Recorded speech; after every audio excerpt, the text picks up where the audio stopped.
चलिए स्वागत है आप सभी का आपके अपने परिवार मैथ्स गुरु रंजीत में। तो आज हम बात करने वाले हैं क्लास 12th की मैथ के बारे में। किसके बारे में? क्लास 12th की मैथ को हम लोग आज स्टार्ट करेंगे जो कि अ, बुक की अगर मैं बात करूँ तो इसको 2 बुक में बाँटा गया है। तो पहले बुक में आपको 7 चैप्टर्स पढ़ने हैं और दूसरे बुक में आपको 8 चैप्टर्स पूरे कंप्लीट करने हैं। फुल्ली मैं आपको एनसीईआरटी पढ़ाने वाला हूँ। किस पे काम करेंगे? फुल्ली एनसीईआरटी पे काम करेंगे। अब उसके बाद जो है कि मैथ्स की जो बताएँ कि आपको 7 चैप्टर इधर पढ़ने हैं, 8 चैप्टर इधर और पूरे एनसीईआरटी पे काम करेंगे। तो इसका जो मैथ्स का जो पहला चैप्टर्स आपका है, पहला चैप्टर्स जो है आपका संबंध और फलन है। क्या है? संबंध और फलन, जिसको हम लोग कहते हैं रिलेशन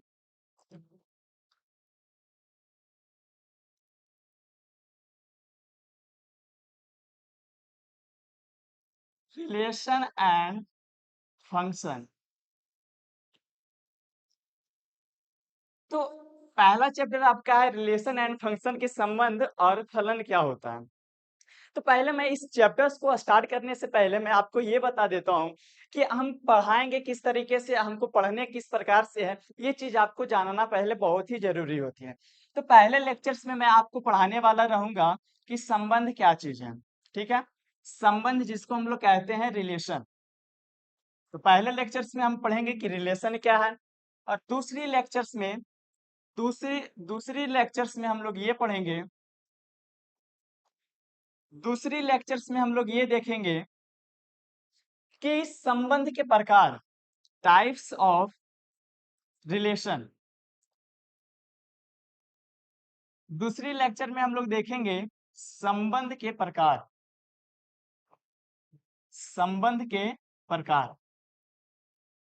और तीसरी लेक्चर्स में हम लोग ये देखेंगे कि फलन क्या चीज होता है, जिसको हम लोग कहते हैं इंग्लिश में फंक्शन। ठीक है? तीसरी लेक्चर्स में हम लोग ये पढ़ने वाले हैं फंक्शन क्या होते हैं और चौथी लेक्चर्स में अगर मैं बात करूं तो फलन के प्रकार को जानने वाले हैं। किसके? Types of function. और पांचवें लेक्चर्स की मैं बात करूं तो पांचवें लेक्चर्स में आपको मैं ये पढ़ाऊंगा कि दो फलकों का सम्मिलन, या इसी में एक चीज और पढ़ाऊंगा आपको प्रतिलोम फलन के बारे में, जिसको कहते हैं इनवर्स फंक्शन। और छठे लेक्चर्स में मैं बात करूंगा आपसे पूरे एनसीईआरटी यानी कि एक्सरसाइज की बात करूंगा, अभ्यास हम लोग करेंगे पूरे एनसीईआरटी का। और सातवें लेक्चर्स में मैं ये बात करूंगा आपसे क्वेश्चन बैंक, क्वेश्चन बैंक का ऑब्जेक्टिव क्वेश्चंस। एक ऑब्जेक्टिव क्वेश्चन देखेंगे क्वेश्चन बैंक का और दूसरे हम देखेंगे एमसीक्यूज, देखेंगे एमसीक्यूज प्रैक्टिस। सातवें लेक्चर्स में मैं बात ये करूंगा आपसे, आठवें लेक्चर्स में मैं बात ये करूंगा आपसे क्वेश्चन बैंक करेंगे, लेकिन वो भी आपसे करेंगे क्या कि 2 नंबर का सवाल कौन से पूछे गए हैं, 5 नंबर का लघु उत्तरी, दीर्घ उत्तरी और जो आपका अभी तक एग्जाम में नहीं पूछे गए हैं ऐसे क्वेश्चंस को हम लोग देखेंगे। तो मैंने ये बात किया कि आपको इस संबंध और फलन में इतने लेक्चर्स में आपका ये पूरा चैप्टर्स कंप्लीट होगा। तो आई होप आप लोगों को ये समझ में आ गया होगा कि हम लोग पढ़ेंगे किस प्रकार से और कैसे आपको क्या चीज प्रोवाइड किया जाएगा। फुल्ली 2009 से क्वेश्चन बैंक को लेंगे और 2009 से लेकर 2023 तक के पूछे गए हैं सभी प्रश्नों का उत्तर करेंगे।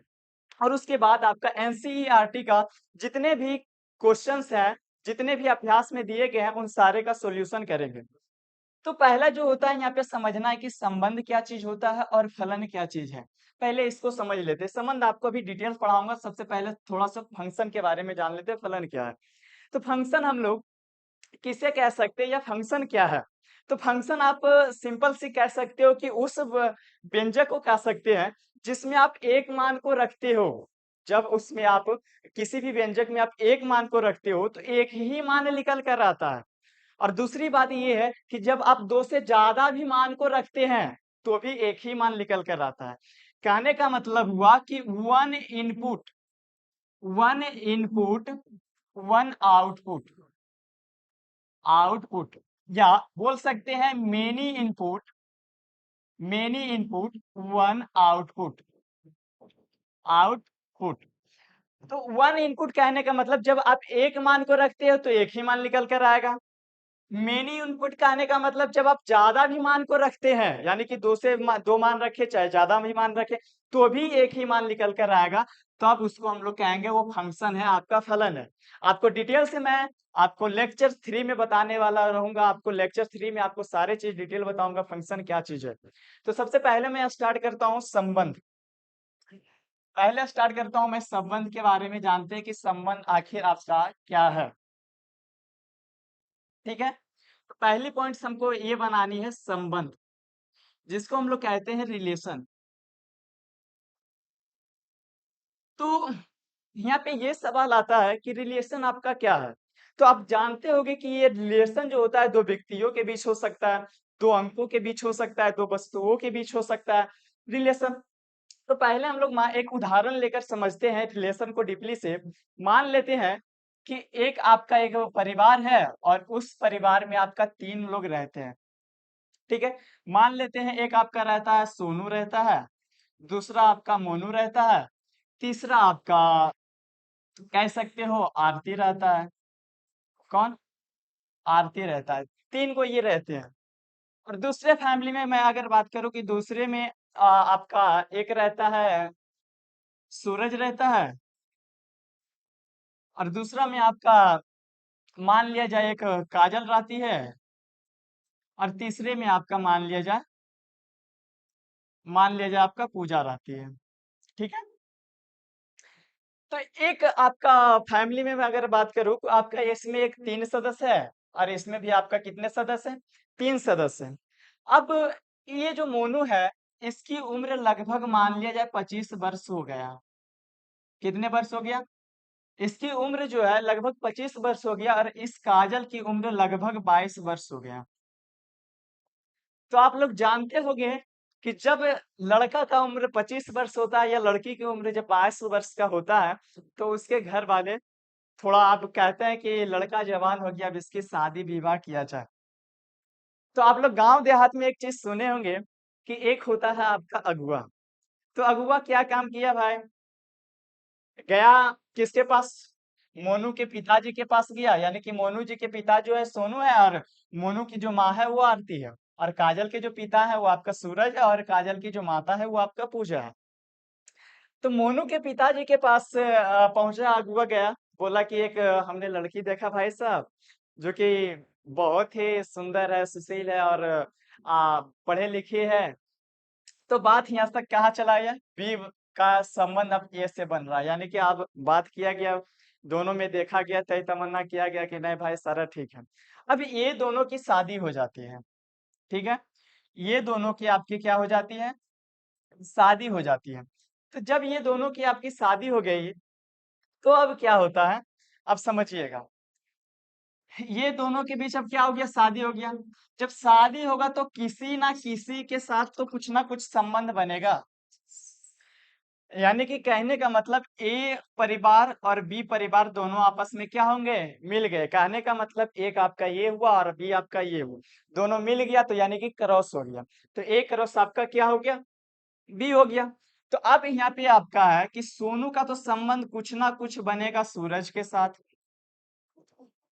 और सोनू का जो है संबंध और बन सकता है आपका काजल के साथ, कुछ ना कुछ तो जरूर संबंध बनेगा। और आपका संबंध बन सकता है,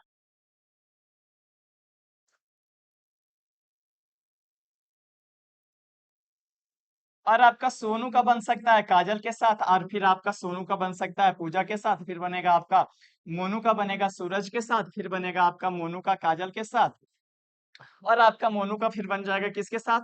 पूजा के साथ बनेगा। उसके बाद आपका आरती का जो बन जाएगा वो सूरज के साथ बनेगा। किसके साथ? सूरज के साथ बनेगा। और आरती का आपके बनेगा काजल के साथ, और आरती का आपका बना पूजा के साथ।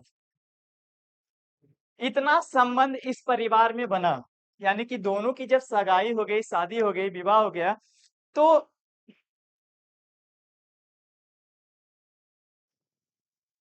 भैया रुक गया, रुक गया।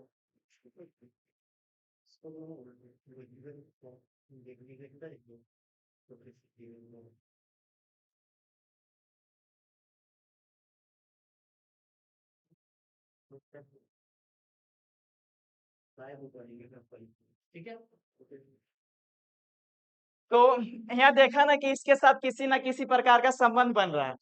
तो अब ये जो संबंध बना,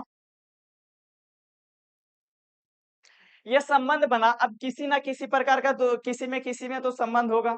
तो देखते हैं किस। तो ये जो सूरज है आपका, पहले आपका जो सोनू है आपका, सोनू का बना संबंध किसके साथ? सूरज के साथ। और सूरज का संबंध बना सोनू के साथ। तो सोनू जो है सूरज का कौन लगेगा? तो इधर आपका लड़का का पिता है, इधर आपका लड़की का क्या है? पिता है। तो लड़का का पिता लड़की का पिता क्या बनता है? समधी बनता है। तो यानी कि जब सोनू सूरज का समधी है तो सूरज भी सोनू का क्या होगा? समधी होगा। तो कुछ तो संबंध बना। अब आगे देखते हैं भाई, सोनू का काजल के साथ क्या संबंध बनेगा? सोनू के काजल के साथ क्या संबंध बनेगा और काजल का सोनू के साथ क्या संबंध बनेगा? तो सोनू सोनू जो है आपका पहले काजल का कौन हो जाएगा? ससुर हो जाएगा। और काजल जो है सोनू का आपका क्या हो जाएगा? बहू हो जाएगा। आप लोग अगर गांव देहात से बिलोंग करते हैं तो आपको बारीकी से ये पता होगा कि कौन आपका क्या बनेगा। ठीक है।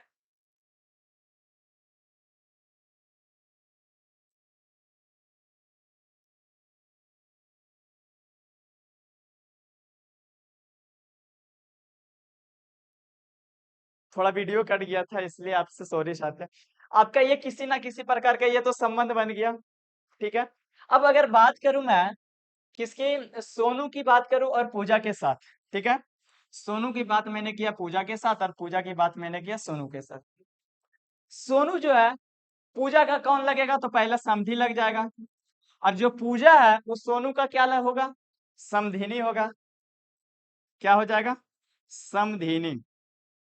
तो सोनू जो है पूजा का क्या हो गया? समधी हो गया। और पूजा जो है आपका सोनू का समधिनी हो गया। तो आप लोग देख रहे होगे ये चीज, आपको ये कॉन्सेप्ट क्लियर हुआ होगा कि किसी ना किसी प्रकार का तो संबंध बन रहा है। हर एक व्यक्ति का किसी ना किसी प्रकार से तो संबंध बन रहा है। अब सवाल आता है बनेगा कितना।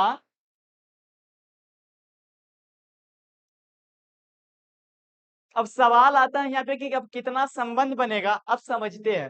पहले तो ए परिवार में आपका परिवार में आपका 3 लोग रहते हैं। जब आप उसमें 3 है तो इसमें भी 3 है, तीनों को जब हम क्रॉस करेंगे गुना करेंगे तो 9 के बीच में संबंध बनेगा, यानी कि 3 गुना तो 3, 9 के बीच संबंध बनेगा।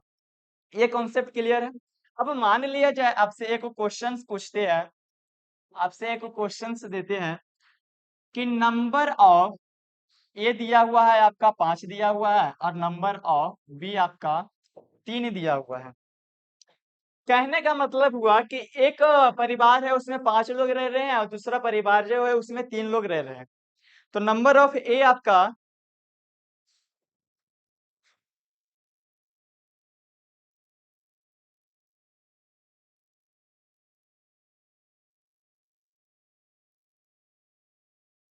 नंबर ऑफ ए आपका 5 है और नंबर ऑफ आपका 3 है। एक परिवार में 5 लोग रह रहे हैं और दूसरे परिवार में आपका 3 लोग रह रहे हैं।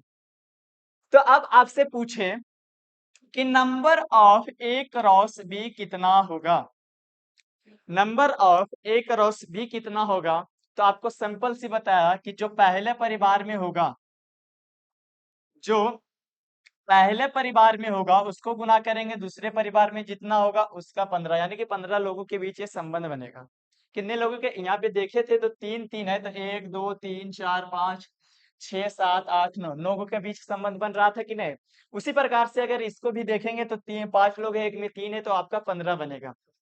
अब यहाँ से एक क्वेश्चन क्वेश्चन आता है आपका एग्जाम में, बोर्ड एग्जाम में, यहाँ से पूछता ये है कि ए और बी के बीच कुल संबंधों की संख्या कितनी है? ए और बी के बीच कुल संबंधों की संख्या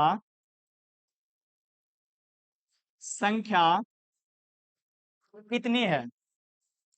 आपसे ये एग्जाम में, बोर्ड एग्जाम में, ऑब्जेक्टिव वाले सेशन में आपसे पूछता है कि ए और बी के बीच कुल संबंधों की संख्या कितनी है। तो इसका एक फॉर्मूला होता है, 2 पर पावर है number of A cross B. तो number of A cross B जो होता है, अब यहाँ पे हमने number of A cross B को सबसे पहले आपको निकालना होता है। उसके बाद आप इस मान पे पुट कीजिए, आपका आंसर आ जाएगा ऑटोमेटिक। दो है, दो को कुछ नहीं करेंगे, जैसे है वैसे ही रहने देंगे, पावर में जो हाथ पे है। Number of A cross B, तो यहाँ पे हमने मान निकाला, number of A cross b का जो मान है वो 15 है। तो आपका यहाँ पे सिंपल 15 हो जाएगा, आपका आंसर आ गया। एक और आपको क्वेश्चंस देते हैं इसी प्रकार का आपको एक और क्वेश्चंस देते हैं। मान लिया जाए नंबर ऑफ ए में आपका दिया हुआ 10 है, और आपका दूसरा में है नंबर ऑफ बी में दिया हुआ आपका 5 है। आपसे अगर बात करें number of A cross b कितना होगा, आप कमेंट में जरूर बताएं number of A cross b कितना होगा। तो number of A cross B जो है, आपका नंबर ऑफ ए दिया हुआ कितना है, और नंबर ऑफ आपका बी कितना दिया हुआ है। तो नंबर ऑफ ए आपका 10 दिया है, तो लिख दिए, कुछ नहीं करेंगे। नंबर ऑफ बी आपका 5 दिया हुआ है, जो है उसको लिख दिए। दोनों को गुना किए तो 50 आ गया, यानी कि 50 आया। अब आपसे यहाँ पे एक सवाल पूछता है कि ए और बी के बीच, आई सेम, ए और बी के बीच जो होता है, ए और बी के बीच कुल संबंधों की संख्या कितनी होगी। ए और बी के बीच कुल संबंधों की संख्या कितनी होगी। आपको बताया हमने कि 2 पर power number of A cross b कर दीजिए, आपका आंसर आ जाएगा automatic. Number of A cross b आपका 50 जाए तो आपका 50 हो गया। ये होता है आपका ऑब्जेक्टिव की बात कर रहे हैं। आपका यहीं से ऑब्जेक्टिव क्वेश्चन पूछे जाते हैं एग्जाम में। तो चलो फिर आगे और बढ़ते हैं, एक और मान लिया जाए क्वेश्चंस देते हैं आपको। आपको अभी ओवरव्यू करवा रहे हैं संबंध से, और आपका जो कल वाले जो सेशन होने वाले बहुत ही लाजवाब होने वाले हैं। तो आप लोग मिस ना करें उस अगले सेशन की ओर। तो मान लेते हैं एक आपका दिया हुआ है, एक परिवार दिया हुआ, उसमें 1 2 3 4 लोग रह रहे हैं। कितने लोग रह रहे हैं, 4 लोग। अब मान लिया जाए दूसरा में आपका दिया हुआ है ए बी सी डी, ये आपका एक सेट दिया हुआ है। ए सेट में आपका ये दिया हुआ है 1 2 3 4 तक दिया हुआ है, 4 लोग हैं। और नंबर आपका बी सेट में जो होता है ए और बी सी डी दिया हुआ है। तो आपसे ये पूछेगा कि ए क्रॉस बी कितना होगा, ए क्रॉस बी के बीच संबंध बताना है। तो आप ए क्रॉस बी के बीच आप संबंध बता सकते हो कि ए का जो संबंध होगा ए के साथ होगा, ए का संबंध बी के साथ होगा, ए का संबंध आपका सी के साथ होगा, और ए का आपका संबंध डी के साथ होगा। ठीक है, और डी के साथ होगा। दो का संबंध आपका ए के साथ होगा, दो का संबंध आपका बी के साथ होगा, दो का संबंध आपका सी के साथ होगा, और दो का संबंध आपका डी के साथ होगा। और इसके बाद 3 का संबंध ए के साथ होगा, 3 का संबंध बी के साथ होगा, 3 का संबंध सी के साथ होगा, और 3 का संबंध डी के साथ होगा। 4 का संबंध ए के साथ होगा, 4 का संबंध बी के साथ होगा, और 4 का संबंध सी के साथ होगा, और 4 का संबंध डी के साथ होगा। अब इससे ज्यादा संबंध बन सकता है? अब जवाब है नहीं। तो आपने ए क्रॉस बी निकाला, इतने प्रकार का इसमें संबंध बना, आपको लिखने का आएगा तो आप इतने लंबे में लिखिएगा। अगर आपसे पूछे ऑब्जेक्टिव में कि नंबर ऑफ ए इतना दिया हुआ है, या फिर आपका ए सेट दिया हुआ है, ए सेट में इतने लोग हैं, बी सेट दिया हुआ है, बी सेट में आपका इतने लोग हैं, तो आपसे पूछ दिया जाए सिंपल से ऑब्जेक्टिव में ए क्रॉस बी, तो क्या आप इतना निकाल कर इतना गिनोगे? तो नहीं, मेथड तरीके से हम लोग नहीं पढ़ेंगे। बेसिक एकदम ऑब्जेक्टिव को ऑब्जेक्टिव तरीके से सॉल्व करेंगे। मात्र आप ऑब्जेक्टिव 35 सेकंड के अंदर अंदर, 30 सेकंड के अंदर आप सॉल्व कर सकते हो। जो मेथड तरीके से पढ़ते हैं, अब मेथड्स का जमाना गया, आप ट्रिक पे आ जाए। तो ए क्रॉस बी में आपका देखिए कितने लोग हैं, 4 लोग रहते हैं, और आपका बी में भी कितने हैं, 4 लोग हैं। तो दोनों को सिंपल से आप ए क्रॉस बी को दोनों को गुना कर दीजिए, तो 4 गुना 4 कितना हो गया आपका, 16 हो गया। अब आपसे यहाँ पे एक सवाल पूछता है कि ए और बी के बीच कुल संबंधों की संख्या कितनी है। क्या पूछता है ए और बी के बीच कुल संबंधों की संख्या कितनी है? तो ए और बी के बीच जो कुल संबंधों की संख्या कितनी है, तो आपको अभी हमने फॉर्मूला बताया कि 2 पर पावर एन, जिसको ए क्रॉस 2 पर power number of A cross b कहते हैं। तो नंबर ऑफ यहाँ पे ए क्रॉस बी जो दिया हुआ है आपका, ए क्रॉस बी का जो मान हमने अभी निकाला है वो कितना निकाला? 16 निकाला। दिख रहा होगा यहाँ पे ए क्रॉस बी हमने किया तो 16 आया। तो आप सीधा 2 पर पावर 16 कर दीजिए, घात आपका ये बन गया। तो आई होप ये आपका ऑब्जेक्टिव कंप्लीट हुआ होगा। आपको फिर एक ऑब्जेक्टिव और एक क्वेश्चन आपको और देते हैं। मान लिया जाए आपका नंबर ऑफ ए दिया हुआ है 5 और नंबर ऑफ बी आपका दिया हुआ है 8। आपको ये बताना है कि number of A cross b कितना होगा। ठीक है, number of A cross b कितना होगा, फिर उसके बाद आपको बताना है कि ए और बी के बीच कुल संबंधों की संख्या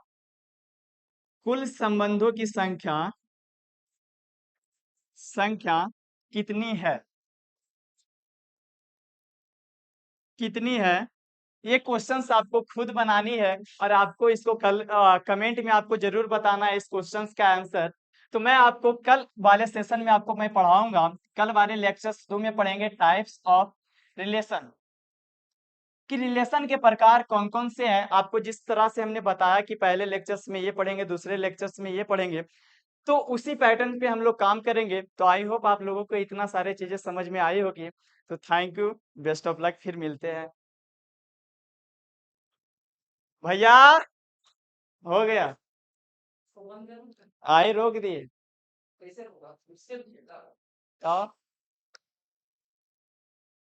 तो स्टॉप रिकॉर्डिंग यहाँ है।